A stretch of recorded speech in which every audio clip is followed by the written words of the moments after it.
Greetings, traveler. I am Sir Nox, the teller of tales. Would you like to hear one?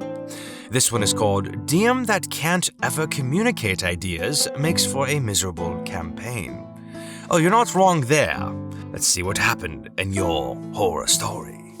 Oh boy, did I have a fun DM a while back. It all started when I joined a Roman Empire-themed game. I'm a big history nerd. I think that entire era of human civilization is intriguing, and I was still getting adjusted to D&D, so this seemed like a great campaign fit for me. But oh boy was I wrong. So wrong. The first sign of trouble was when our group was captured. We had a new player to be introduced, and the DM wanted us to be introduced to her in a fight arena type situation. That's cool. Nothing inherently wrong with that, but he wanted it done in a way that was incredibly awkward.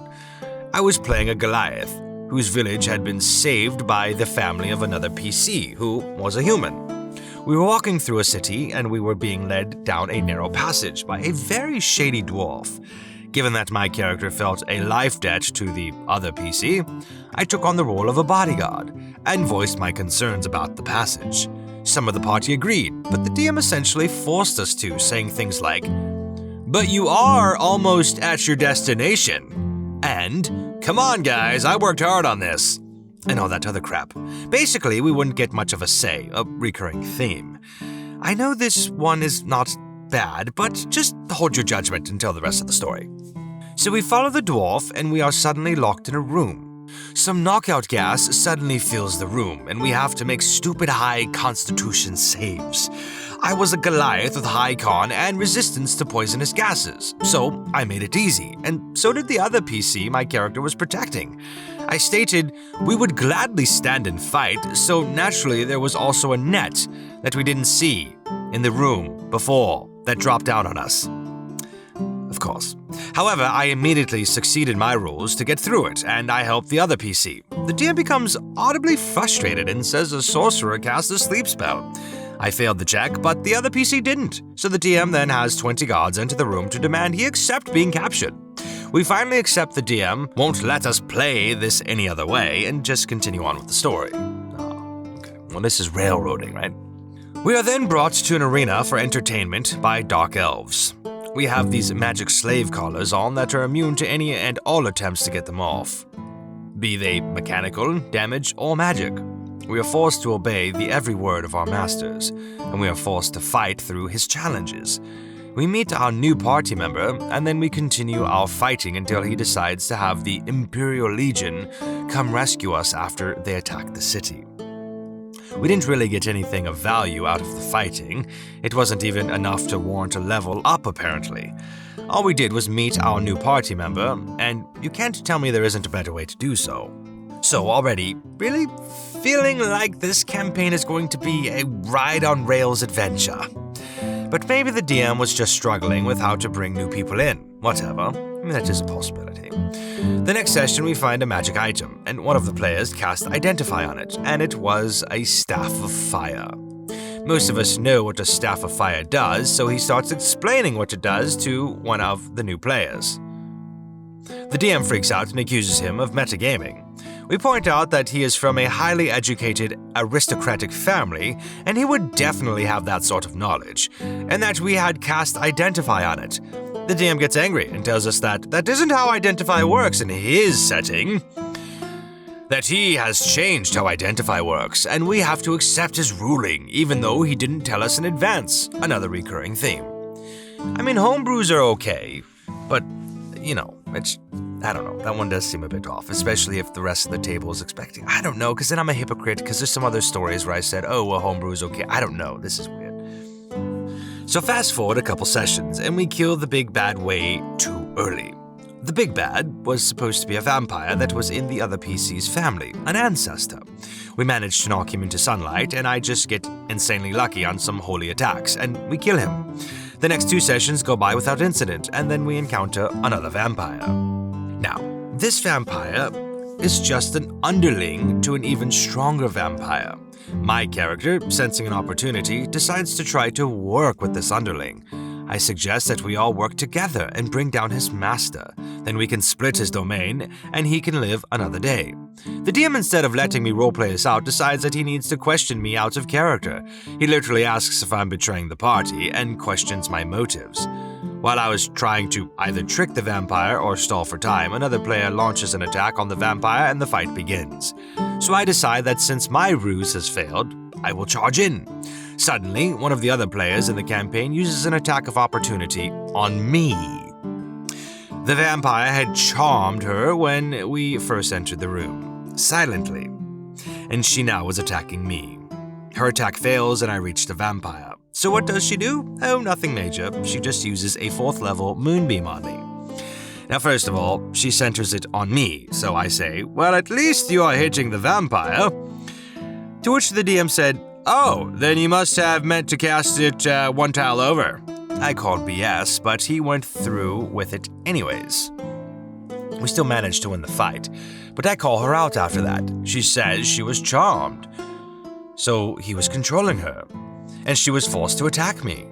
I point out that vampiric charm doesn't work like that it makes you view them as a best friend to protect and listen to, that she had not yet been ordered to attack us, and so at that point, she was literally casting her highest possible attack on one friend to stop him from fighting another.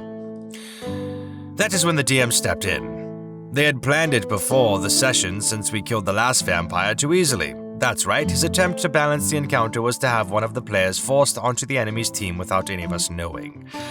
He had planned for her to be taken over, and for her to fight on his side. I again stress that vampire charm does not make you do all this, and that she shouldn't have been immediately attacking us without the vampire taking the action to convince her. Sounds like maybe the DM might be new. We'll see. That she should have seen it as a fight between friends and should have been trying to resolve the fight or separate us without trying to kill her party. That she should have tried something more along the lines of a grapple or physically separating us before blasting me with her highest level spell. And the DM's response? In my world it is. You aren't accepting my ruling. No pony. No pony. I point out that fundamentally changes the dynamic of charm, and I would have grabbed it as a spell if I knew it was just an upcast of Dominate Mind. That I could have gone bard and found a way to get 2 casts of charm going at once, allowing me to charm half a dozen enemies every encounter to attack bosses. That this would all be fine if he had at least explained the change before it was sprung on us, so we could plan accordingly. Guess that's a fair point. Sounds a bit broken, honestly. But he refused to budge and told me to accept the ruling. So I did. My friend and I are not very happy, though. By this point, we are starting to get annoyed by him changing how fundamental things work without telling us in advance. I guess that is frustrating. It's not really a twist, it's just kind of annoying, right? I'm trying to find a way to not be a hypocrite for my last story, where the girl turned into ooze as a changeling. Anyways. He just seems interested in telling exactly the story he wants, and he doesn't care to let us play outside his narrow confines. He doesn't care if he has to fundamentally alter the rules of basic D&D content, so long as he gets to tell his story. He doesn't care about us, just his plot. But I have already invested so much time into the campaign, so I tolerate all this crap. But then came the straw that broke the proverbial camel's back. We were sent to talk with the elves for help with something. When we teleported over, however, we found ourselves under attack by spiders and some other creatures. We survive the encounter and find our way to the elf city we were originally going to. We are told that an arachne is coordinating spider forces to attack the elves to help the drow and Spider Queen. We are informed that multiple of their best hunters were sent out, but all were killed and eaten. Remember this, I swear it's important. They are concerned that their city will be overwhelmed, so we agree to kill the arachne for them. So we go, we kill Arachne and her minions, with little trouble, and we return to the city. We are treated to a banquet, and the DM starts describing the scene. He mentions that large buffet tables are spread around the room, with an unimaginable number of fruits, vegetables, and grains. He specifically makes a note that my character is sad to see that there is no meat around, so I jokingly retort, well, there are elves around. I made that entirely in jest, and I said it while he was describing the setting, so I meant it as an out-of-character joke. But before I can even explain, the elf and half-elf in our party immediately rolled to try to intimidate me. I succeed the checks and encounter intimidate. Suddenly, I am pulled out of the dining hall and into the forest. A humanoid approaches me and demands to know why I want to eat elves.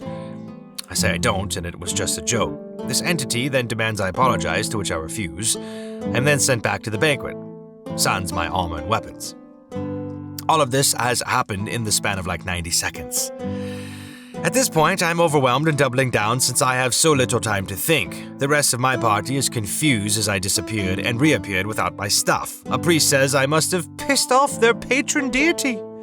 My character hears a voice in his head a moment later, asking if I will apologize yet. I am still reeling from how stupid this all is, and still defensive after being attacked by multiple players and the DM, so I double down and say no, that I have done nothing wrong. So then my clothes and all other items are taken, rinse and repeat. Then my character is teleported away again, and this time I am in front of the humanoid that is the elven god again. They demand I apologize for my one-line joke, and again I refuse because this is all so freaking absurd. So my character gets freaking body morphed from a Goliath to a human. And then my character is chained to a tree, where I will every day have to make a constitution save until I fail and am forced to apologize. So I call his challenge and roll, making the save. The DM is very frustrated at this point and demands to know what my end goal is. I reply by asking what his is, since he is literally body morphing me and literally taking all my equipment over a joke. His reply? In this campaign, gods are very real, and can and do get involved with the world. I didn't take as a joke. You didn't say you were joking right away, and you were in the heart of elven power. Now, first of all, when are gods not very real in D&D? I'm pretty sure it would be unusual for gods to not be real, or am I going insane? Second, every time I say a throwaway line, am I supposed to stop the entire campaign to say, oh, and by the way, before anyone gets offended or I piss off a local deity, I must interrupt to clarify that what I said was meant to be taken in a joking manner. My character should not be held liable for any offense that comes from it, as I do not mean it in any way other than as a comedic relief. Please do not smite me! My character had never shown any evil tendencies as a paladin, so it should have obviously been a joke. And since it was said during the description of the room, it should have been seen as an out-of-character comment. But even if all that was not clear enough, what actually happened was my character looked sad, and then said, well, there are elves around. So the rest of the party was metagaming that to mean I wanted to eat an elf. But now the biggest issue I pointed out to him, if God is real, and gets so angry over a joke that he body morphs and tortures someone after stealing their crap, where was this God when the elves were literally getting eaten by monsters? Monsters were literally eating their best soldiers, and the drow are planning an attack, and their God just stood by and watched just for fun? Why would God go so far out of his way to punish a joke made by someone who just saved the elves while also allowing monsters to roam free and eat elves?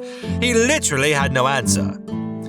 He just said the gods do as they will, but I pushed back and pointed out that the gods' motivation is entirely inconsistent with the gods' actions. The DM then says I have been a wiener ever since the Charmed TM episode, and that I need to apologize for the joke. This whole elf situation was so infuriating that I left the campaign over it. I don't blame you. And my friend left the next session when I was being pooped on. It was just such a nightmare. The DM was constantly changing rules on the fly and making such bizarre and bad decisions.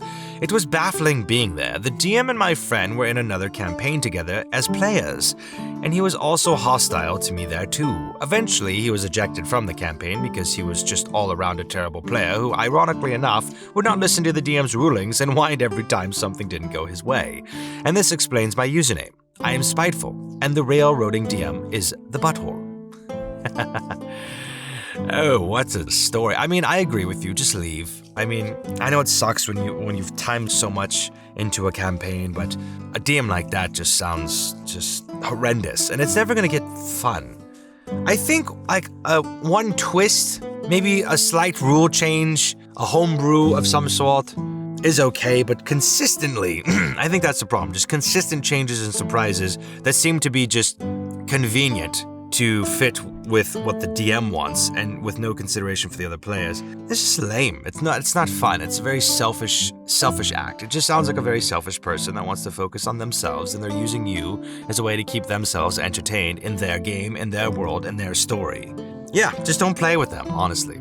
So that would be, I mean, you're not. You left, and it is what it is. So anyways, that concludes our tale for today. If you'd like to hear another, come back and I shall tell you one.